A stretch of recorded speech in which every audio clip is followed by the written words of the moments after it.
The Valaran Dominion had ruled the galaxy for 12,000 years. They had conquered hundreds of worlds and enslaved dozens of species. Their warships darkened the skies of countless planets, and their name was spoken with fear across every corner of known space. They believed themselves to be the masters of all creation, and for a very long time, no one had been strong enough to prove them wrong. When their scout ships first found humanity in a quiet corner of the spiral arm, the Valarans were not impressed. The humans had only recently learned to travel between stars. Their ships were small and slow. Their weapons were weak. Their bodies were soft and fragile compared to the mighty Valaran warriors. Commander Zethral stood on the bridge of his flagship and watched the first human vessel approach. It was an ugly thing, all rough edges and practical design. Nothing like the elegant curves of Valaran ships. He turned to his second-in-command and let out a sound that passed for laughter among his kind. "These creatures managed to reach the stars," he said. "I have seen asteroid Mayas with better ships." The human delegation came aboard the station a week later. Their ambassador was a woman named Kate Morrison. She had gray eyes and a calm voice, and she spoke of peace and friendship between their peoples. She talked about trade and cooperation. She smiled politely when the Valaran representatives made jokes at her expense.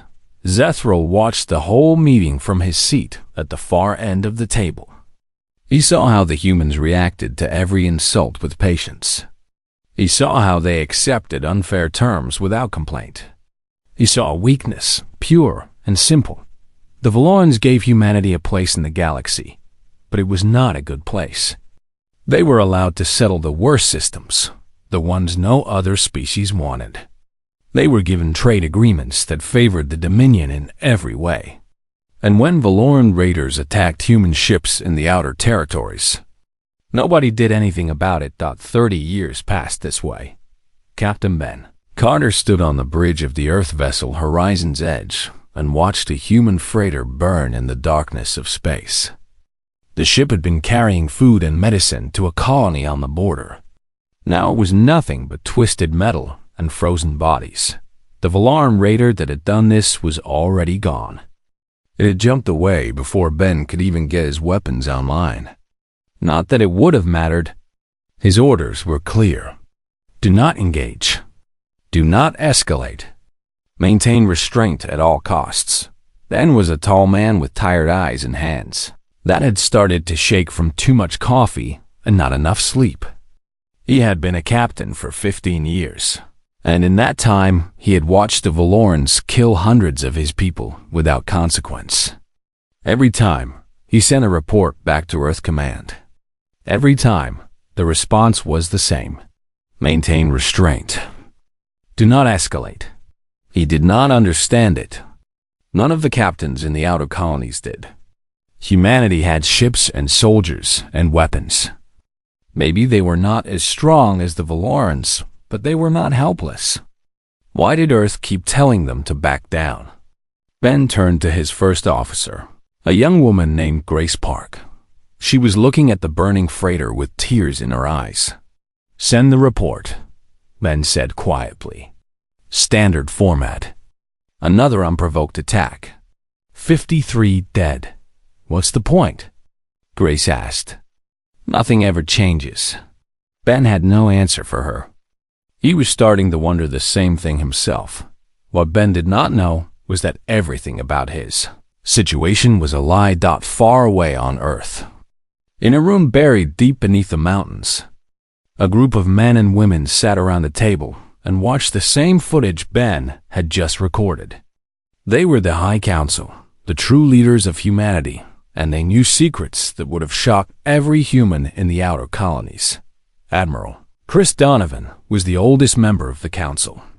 He had white hair and a face like carved stone, and he had spent his entire life preparing for a war that had not yet begun. He watched the Valaran raider destroy the freighter, and his expression did not change. "That makes 412 attacks this year," said the woman beside him. Her name was Maria Santos, and she was in charge of human intelligence operations. The Valorans are getting bolder. They know we won't fight back. That's the point, Chris said. On the screen behind him, a map of human space appeared. But it was not the map that the rest of the galaxy knew. This map showed things that had been hidden for 30 years. Shipyards and asteroid fields that officially did not exist. Weapons platforms disguised as mining stations. Training facilities where human soldiers learned to fight in ways the galaxy had never seen. And at the center of it all, a fleet. A real fleet. Not the handful of patrol ships the Valorans had seen, but hundreds of warships bristling with weapons that humanity had never shown to anyone. Protocol 17 has been in effect for 3 decades, Chris continued. Every human ship operates at 40% power. Every weapon fires at reduced strength. Every tactical engagement follows rules designed to make us look weak. The Valorans think they know what we can do, Maria added. They have no idea. The Council had made this decision long ago, before most of them were even born.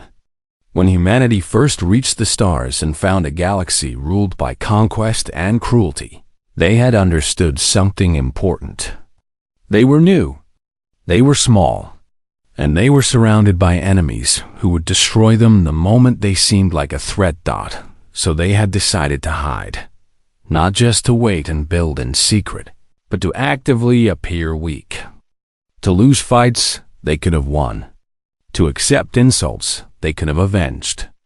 To watch their people die while pretending they could do nothing about it, it was a terrible choice. It cost lives every single day. But the Council believed it was necessary, because they remembered something the galaxy had forgotten. The value of being underestimated. Somewhere out in the darkness. Ben Carter finished his report and prepared to jump his ship back to port. He was tired and angry and sad, and he had no idea that everything was about to change, because on a world called Kepler 442b, 3 million humans were about to face a threat that would push the I-Council past their breaking point. And when that happened, the Valorans would learn what humanity had been hiding all along. Kepler 442b was a beautiful world. It had green forests and blue oceans and mountains that touched the clouds. 3 million humans called it home. They were farmers and teachers and doctors and children. They had built cities and schools and hospitals. They had planted gardens and raised families and created a life worth living. The Valorans had never cared about Kepler 442b before. It was too far from their trade routes, too small to matter. They had let humanity have it because they did not want it themselves. That changed when the miners found crystalline thorium. Thorium was one of the rarest materials in the galaxy. It powered the fastest engines and the strongest weapons. A single deposit was worth more than most planets. And there was enough thorium beneath the main colony on Kepler 442b to make someone very, very rich. Executor Vernash was a tall Valoran with cold eyes and a hunger for power. When he heard about the thorium, he smiled the way a predator smiles when it sees wounded prey. He arrived at Kepler 442b with a fleet of 50 warships. His message to the colonists was simple. You have 30 standard days to leave this world. Take what you can carry. Leave everything else behind. This planet now belongs to the Valoran Dominion. Governor Lisa Hartley received the message in her office. She was a small woman with brown hair and a stubborn jaw, and she had spent 20 years building this colony from nothing. She read the message twice, then called an emergency meeting. They cannot do this, said one of her advisors. We have legal claim to this world. The Galactic treaties say so. The Valorans wrote those treaties, Lisa replied. They can ignore them whenever they want. Then we ask Earth for help. They have to send ships. Lisa shook her head. She knew what Earth would say. Maintain restraint. Do not escalate. The same thing they always said, but she refused to give up without a fight. She sent messages to every news station in human space. She contacted ambassadors from other species. She filed formal complaints with the Galactic Council. She did everything she could think of to make the galaxy pay attention. Nobody listened. The Valorans were too powerful, and humanity was too weak. That was simply how things were. The 30 days passed like a bad dream. On the final night, Lisa stood on the roof of the colony's main building and looked up at the stars. Somewhere up there, Vernash was waiting with his fleet. Tomorrow, he would come to take everything her people had built. Her assistant, a young man named Danny Webb, found her there just before midnight. "The evacuation ships are ready," he said. "We could still leave. Save whoever we can." "And go where?" Lisa asked. "Another colony that the Valorans will take whenever they feel like it? Another world where we have to live on our knees?" Danny had no answer. "I'm tired of running," Lisa said quietly. "I'm tired of pretending this is acceptable. If they want this world, they're going to have to take it from people who are standing up." She broadcast a message to the colony that night. She told them the truth. The Valorans were coming, and Earth was not going to save them. They could run, or they could stay and fight with whatever they had. Most of them chose to stay. Vernash arrived on the 31st day. His fleet filled the sky like a dark cloud. He did not bother with warnings or ultimatums. He did not care about precision strikes or military targets. He simply ordered his ships to begin orbital bombardment. The first blast hit the colony's main city. Buildings that had stood for decades turned to dust in seconds. The second blast hit a residential district where families were hiding in shelters that had never been designed for this kind of attack. The third blast hit a hospital. Lisa watched it all from the emergency bunker beneath the colony center. The walls shook with every impact. Dust fell from the ceiling. Around her, people were crying and screaming and praying. She knew they were going to die. All of them. 3 million people, murdered because they happened to live on top of something valuable. But she refused to let it happen in silence. She found a working communication terminal and began recording a message. Her face was covered in dust and tears, but her voice was steady. "This message is for Earth Command," she said. "This message is for the High Council. This message is for every human being who can hear my voice. My name is Lisa Hartley, and I am the governor of Kepler Colony. Right now, Valoran warships are bombing my world. They are killing my people. Not soldiers, not threats. Families, children, people who only wanted to live in peace." Another explosion shook the bunker. Lisa grabbed the edge of the console to keep from falling. "I know you have been telling us to be patient," she continued. "I know you have been telling us not to fight back. But there are 3 million people on this world, and the Valorans are murdering them because they can. Because they know nobody will stop them." She took a deep breath. "If you're ever going to stop pretending, now would be the time." The message went out across human space. It traveled at the speed of light through relay stations and communication networks. It reached Earth in 4 hours. Admiral Chris Donovan was asleep when his aide woke him. He watched the message in silence. He saw Lisa's face, covered in dust. He heard the explosions in the background. He saw the numbers on his screen. 3 million people, civilians, families. For 30 years, he had followed Protocol 17. He had watched humans die while pretending to be helpless. He had told himself it was necessary, that the long game was more important than individual lives. But there are some things that cannot be tolerated, some lines that cannot be crossed, some prices that are too high to pay. He picked up his secure communicator and called the other members of the High Council. The conversation was short. When it was over, Chris typed 2 words into his terminal and sent them to every hidden base, every secret shipyard, every disguised weapons platform in human space. Protocol 18. Across the galaxy, humans who had spent their entire lives pretending to be weak received the message. They looked at each other with expressions that mixed grief and relief and cold. Our determination. The masks were coming off, and the Valorans had no idea what was coming for them. The Valaran Dominion tried diplomacy first.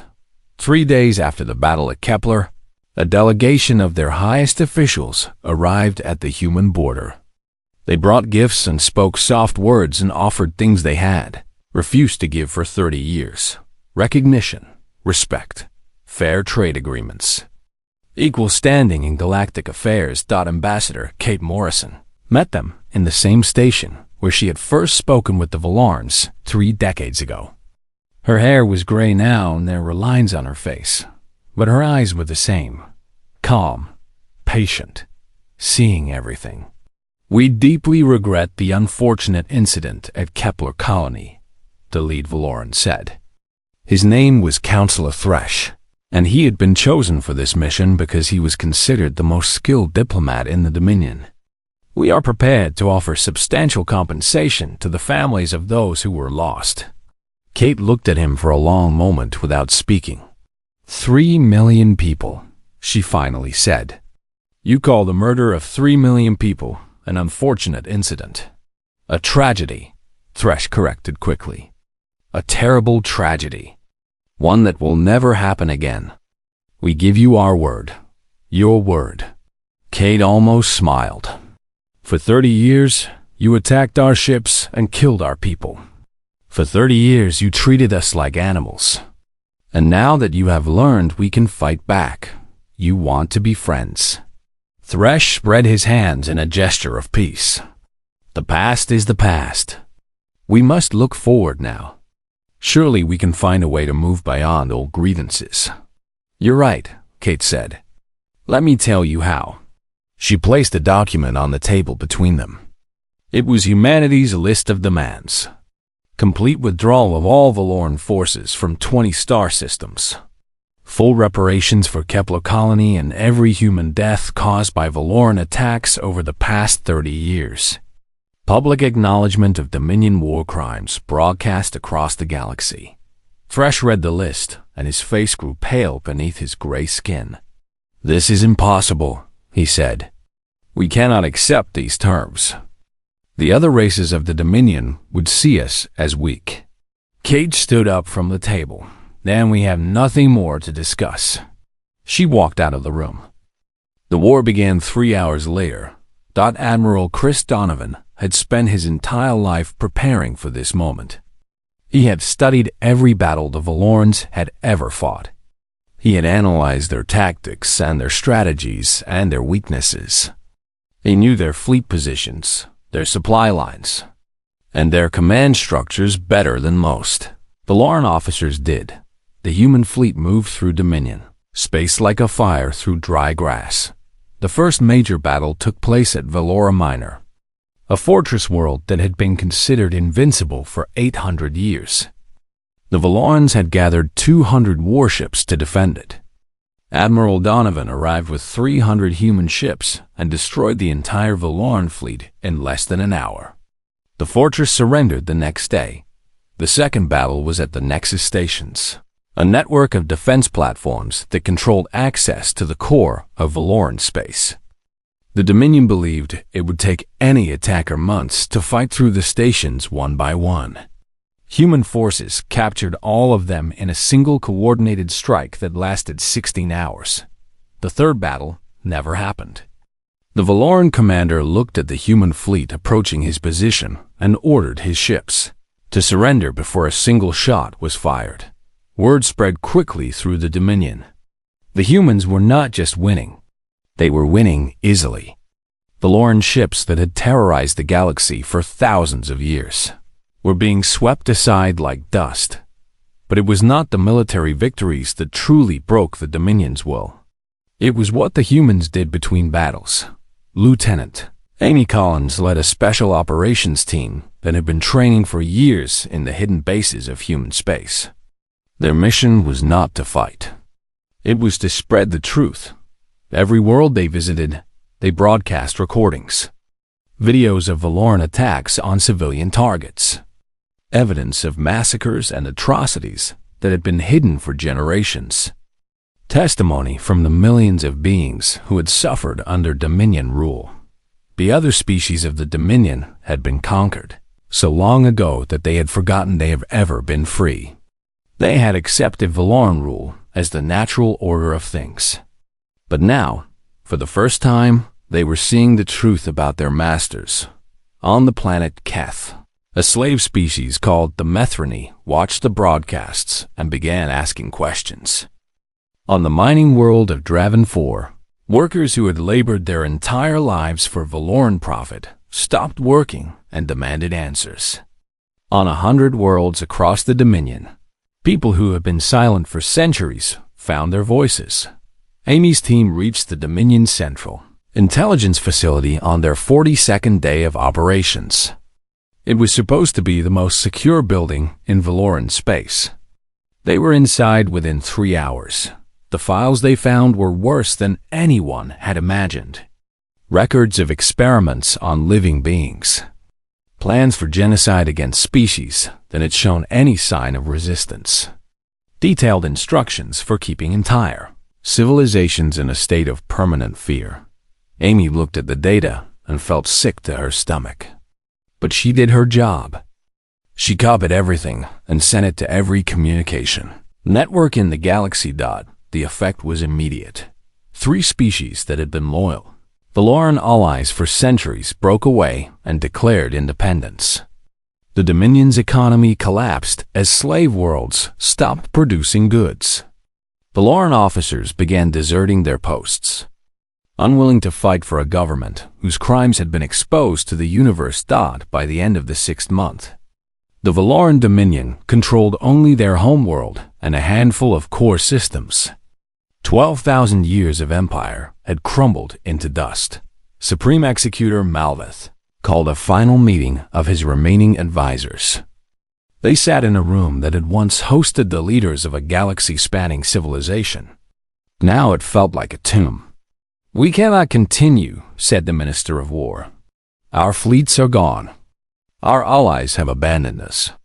Our own people are starting to question whether we deserve to rule. Then what do you suggest?" Malveth asked. His voice was tired.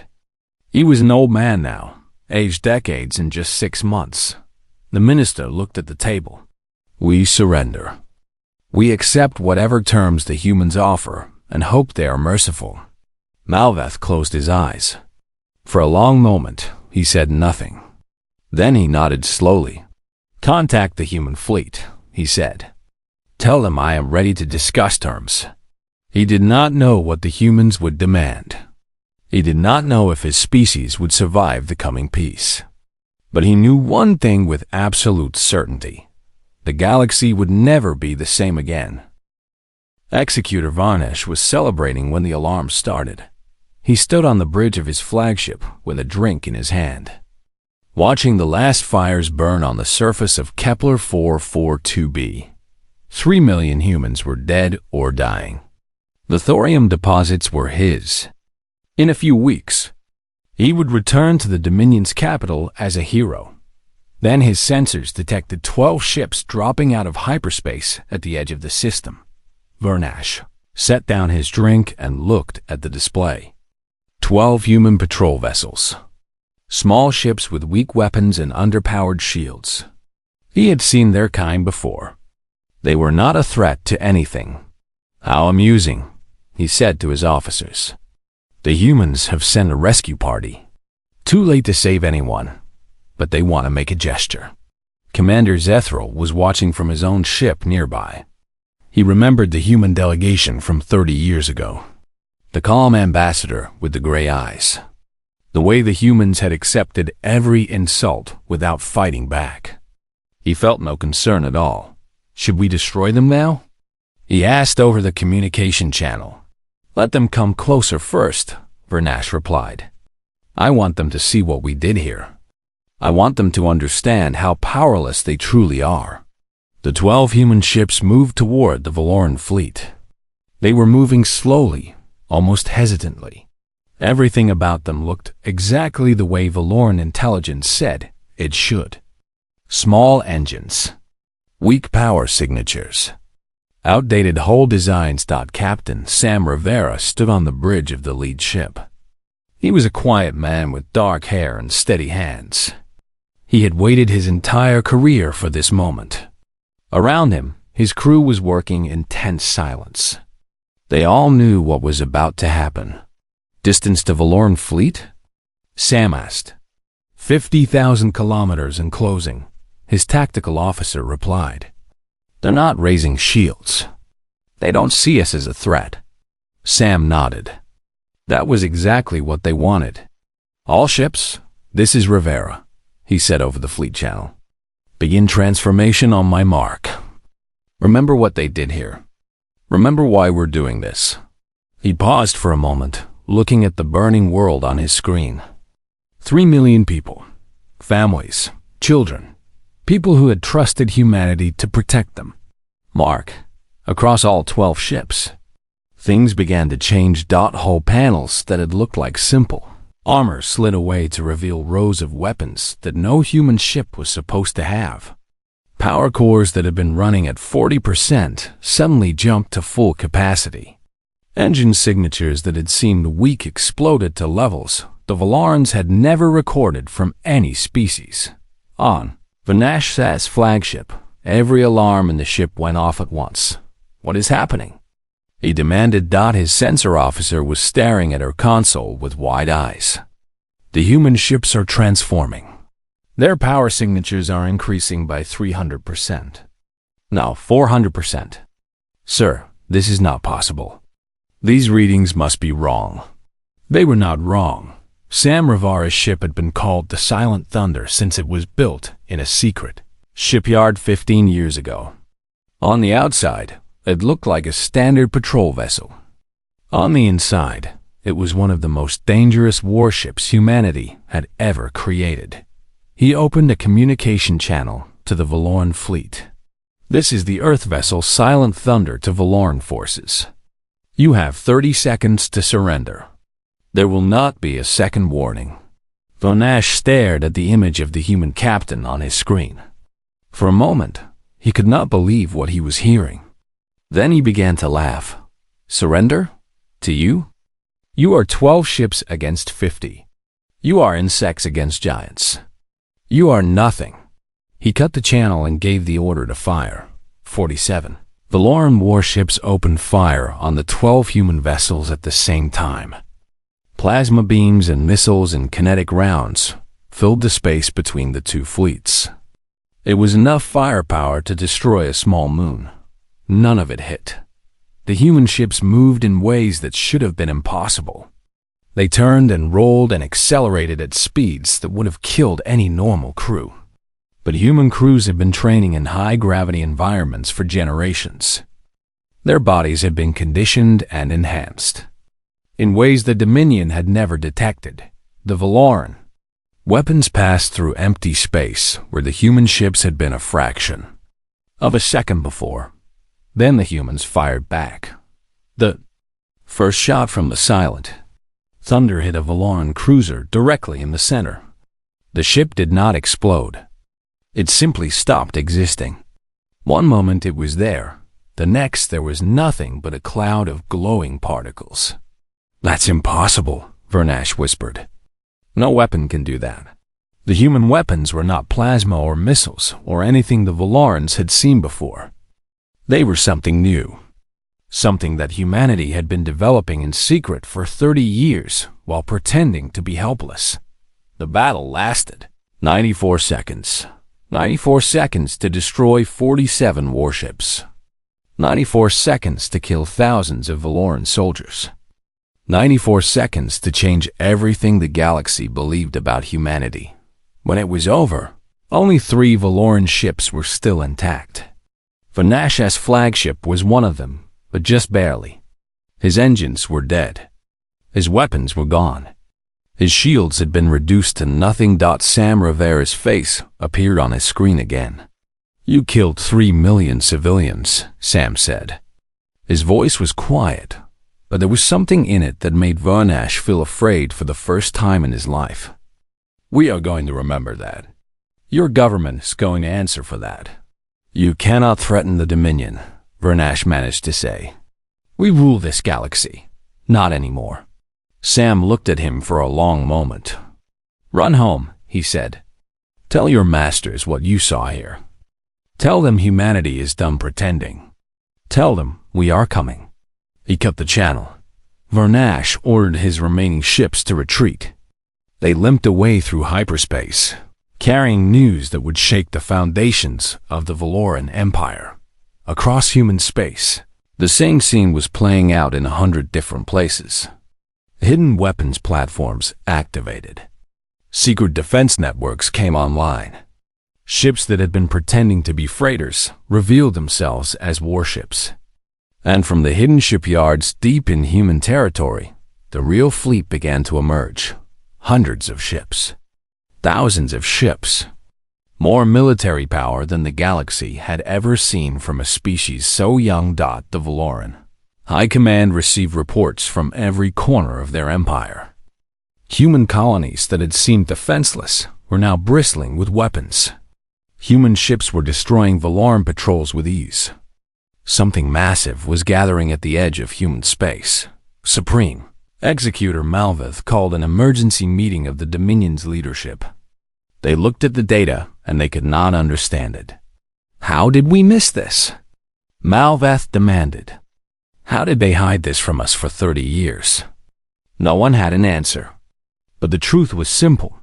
They had been so certain of their own power that they never imagined the species might choose to look weak on purpose. Now, they were about to learn how wrong they had been. Supreme Executor Malveth traveled to the human capital to sign the surrender. His shuttle was small and carried no weapons. The 2 guards who accompanied him were unarmed. Everything about the journey was designed to show that the Valoran Dominion was no longer a threat to anyone. Malveth looked out the window as the shuttle descended through the clouds of Earth. He had never visited this world before. He had never thought he would need to.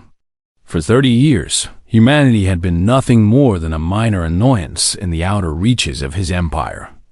Now he was coming to beg for mercy from these same beings. The shuttle landed in a city called Geneva. Malveth stepped out onto the platform and looked around. He saw trees and grass and buildings that gleamed in the sunlight. He saw humans walking on the streets below, going about their daily lives as if the most powerful empire in the galaxy had not just been destroyed. A woman was waiting for him at the end of the platform. She had gray hair and calm eyes, and Malveth recognized her immediately. "Ambassador Morrison," he said. "I remember you from the first meeting between our peoples." Cade nodded. "I remember you as well, Executor. Though I was younger then, and so were you. Time has not been kind to either of us." "No," Cade agreed. "It has not." She led him through the building to a conference room where the human leadership was waiting. Admiral Chris Donovan sat at the head of the table. Captain Sam Rivera was there, and Lieutenant Amy Collins, and dozens of other officers and officials who had helped bring the Dominion to its knees. Malveth sat down in the chair they offered him. The treaty was already on the table, a thick document filled with terms and conditions and requirements. He picked it up and began to read. The terms were harsh. The Valoran military would be reduced to a fraction of its current size. Reparations would be paid to every species the Dominion had conquered. War criminals would be identified and tried in galactic courts. The Valoran homeworld would be monitored for the next 100 years to ensure compliance. But the terms were not cruel. The Valorans would be allowed to survive. They would keep their homeworld and their culture and their identity. They would even eventually be allowed to rebuild. Malveth set down the document and looked at the humans across the table. "I have to ask," he said slowly. "Why did you hide your strength for so long?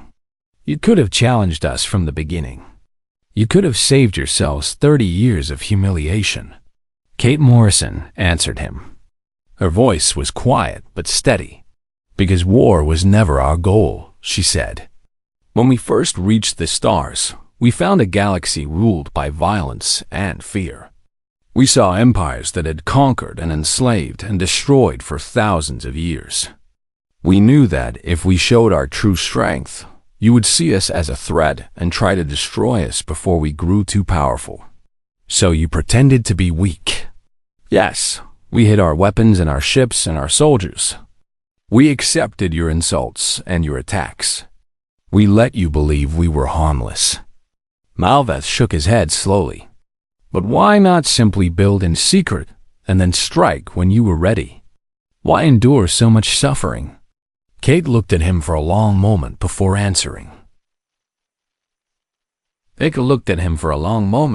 answering. Because we hoped you would change. We hoped that if we showed you patience and kindness, you might learn that there were better ways to exist in this galaxy. We gave you 30 years to recognize that other species had value, that cooperation was better than domination. We did not learn. No, you did not. And so 3 million of our people died on Kepler Colony because we kept waiting for you to become something better. Kate's voice cracked slightly on those words. She paused and took a breath before continuing. That was our mistake. We believed in you for too long. We thought you might choose to be decent if we gave you the chance. We were wrong. Malveth looked down at the treaty again. He thought about all the people his empire had killed over the centuries. Not just humans, but countless other species who had been crushed beneath Valoran boots. He had never thought about them as people before. They had just been obstacles, resources, things to be used and discarded. What happens now? He asked. Admiral Donovan spoke for the first time. His voice was deep and calm. Now we build something different. The species your empire oppressed are going to stand on their own for the first time in generations. We are going to help them rebuild and find their own way forward. We are going to create a galaxy where strength is used to protect, not to conquer. You could rule this galaxy, Malveth said. You have the power to take everything the Dominion once held. Donovan shook his head. We don't want to rule. That was never what this was about. We just want to live in a galaxy where our people can be safe. Where every species can be safe. He paused for a moment, then added something that sent a chill down Malveth's spine. And we are going to keep most of our real capabilities hidden. Just in case. Because if there's one thing we have learned from all of this, it is that the galaxy can be a dangerous place. There might be others out there like you. Others who only understand the language of power. Malveth picked up the pen and signed the treaty with trembling hands. As he wrote his name, he understood something that filled him with a strange and terrible fear. The humans had revealed their hidden military might. They had shown weapons and ships and soldiers that far exceeded anything the Dominion had imagined. They had transformed from a weak and helpless species into the most powerful force the galaxy had ever seen. But watching Kate Morrison's calm, patient eyes, Malveth realized the truth. This still was not everything. Humanity had simply peeled back one layer of their masks. Beneath it lay more secrets, more strength, more contingencies planned across centuries. The fleet that had destroyed his empire might be only a fraction of what they could really do, and he would never know how deep it truly went. He stood up from the table and prepared to leave. At the door, he stopped and looked back at the humans one more time. I underestimated your species, he said quietly. So did every other power in this galaxy. I suspect we will all regret that for a very long time. Kate Morrison smiled. It was a small smile, neither warm nor cold, but something in between. Perhaps, she said, or perhaps you will learn what we hoped you would learn from the beginning, that there are better ways to live than through fear and conquest. That strength means nothing if it is not used to make things better. Malveth left the building, and returned to his shuttle. As it lifted off and carried him away from Earth, he looked down at the world below. So small, so ordinary. Just another planet among billions. And yet the people who lived there had brought a 12,000-year-old empire to its knees. The galaxy had learned to fear humans. But the real lesson was simpler and more profound. Humanity had been playing games of survival since before they left their homeworld. They had faced extinction more than once and always found a way to continue. They had learned to be patient and clever and ruthless when they needed to be. They were very good at surviving. And now they were going to help the rest of the galaxy learn how to survive as well, whether the galaxy wanted their help or not.